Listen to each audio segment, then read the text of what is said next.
El proyecto del 450 aniversario de la rebelión de las Alpujarras es una oportunidad para el territorio y para Granada, en especial para comarcas como el Valle de Lecrín y la Alpujarra granadina y almeriense, que celebran estos 450 años de ese hecho histórico que fue el alzamiento morisco o el levantamiento morisco de la Alpujarra, y que fue la única guerra de religión europea, por tanto un acontecimiento internacional.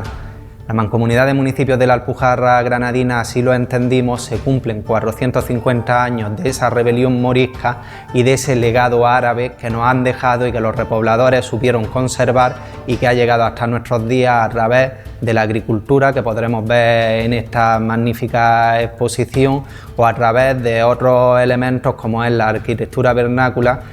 Y además el 450 supone una oportunidad de hacer cosas tan interesantes como es un congreso internacional que se hará en noviembre, cosas tan interesantes también como es una ruta de las Alpujarras, un itinerario cultural europeo que está preparando el legado andalusí, como es esta exposición y como es otra serie de actividades que iremos proponiendo a lo largo del año.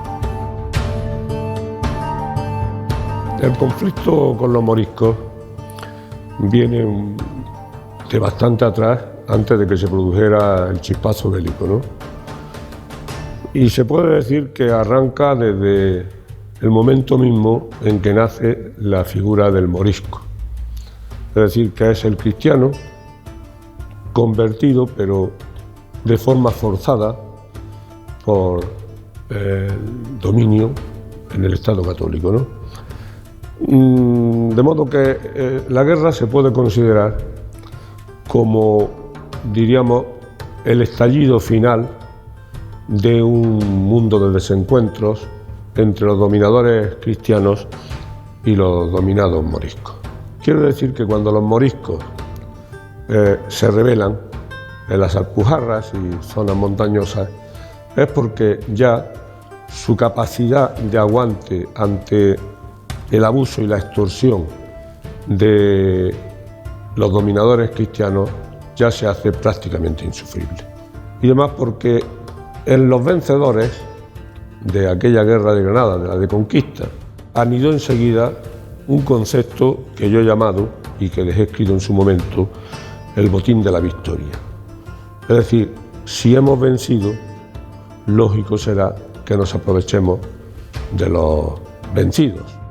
Pues la guerra tuvo visos de guerra internacional.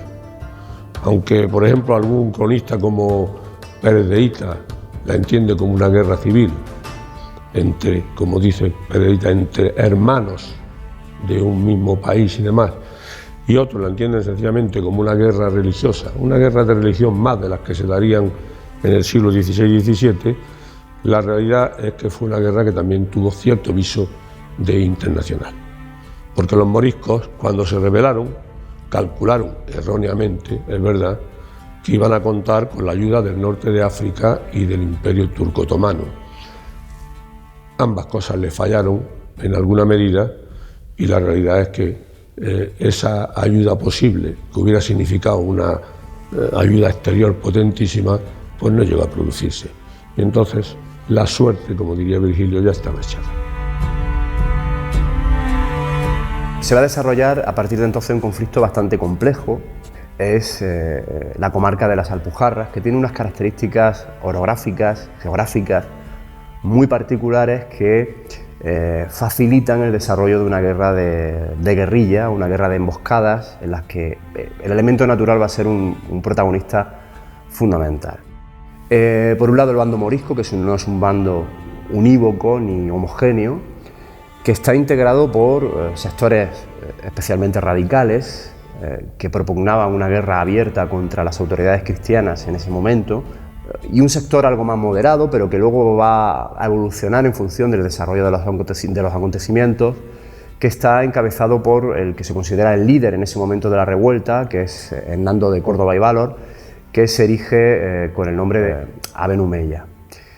Hacia la primavera de 1569, lo que se suponía que iba a ser una revuelta localizada, se recrudece como un conflicto de mayores dimensiones.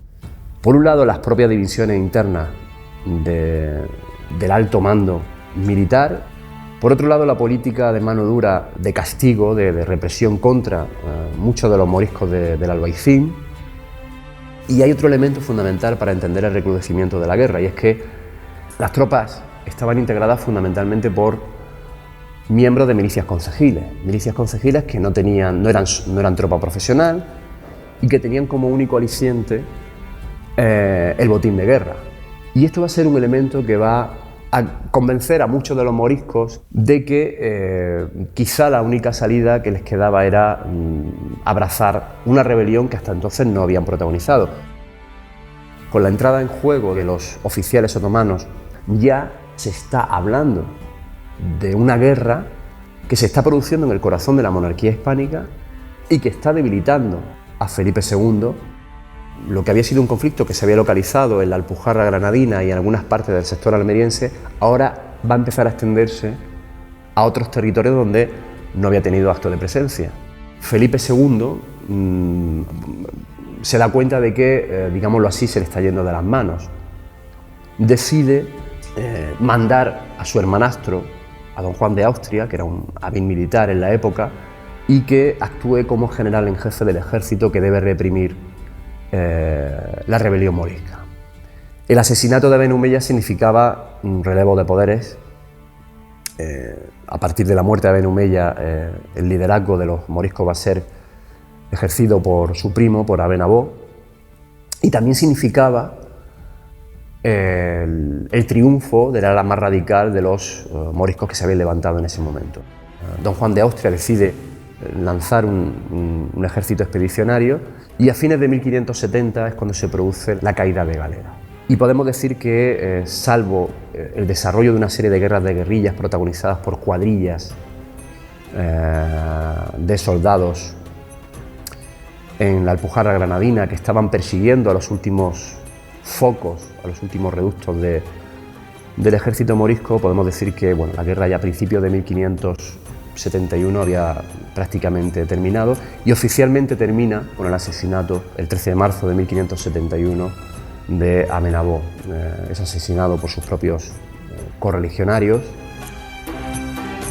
Bueno, las consecuencias de la guerra fueron las habituales en una guerra, es decir, mucha destrucción, muerte, y además esta fue una guerra muy cruel, pero sobre todo la derrota morisca lo que implicó fue la expulsión de los moriscos del reino. Y eso significa, pues, despoblación. Hay zonas enteras del reino que se quedan sin habitantes, lo cual es peligroso además por el peligro berberisco, pero es que además ni se cultiva la tierra, ni se cría el gusano de seda, es decir, crisis demográfica, crisis económica y, por supuesto, crisis política. Lógicamente, la corona manda que vengan gentes de todos los reinos de España y la gente va llegando y entonces se procede a lo que conocemos como la repoblación del reino de Granada después de la expulsión de los moriscos. Pues para mí que lo más importante sigue siendo ese magnífico sistema de regadío que tenemos, que es continuidad del que introdujeron los árabes, determinados sistemas de explotación, por ejemplo el uso de los morales para la seda, un léxico que se mantiene durante mucho tiempo y que también entronca con la herencia medieval islámica, y la alimentación que voy a decir, que es lo que generalmente reivindicamos más, ¿no? En este sentido es por lo que hemos querido recordar la guerra y hablar de construir la paz.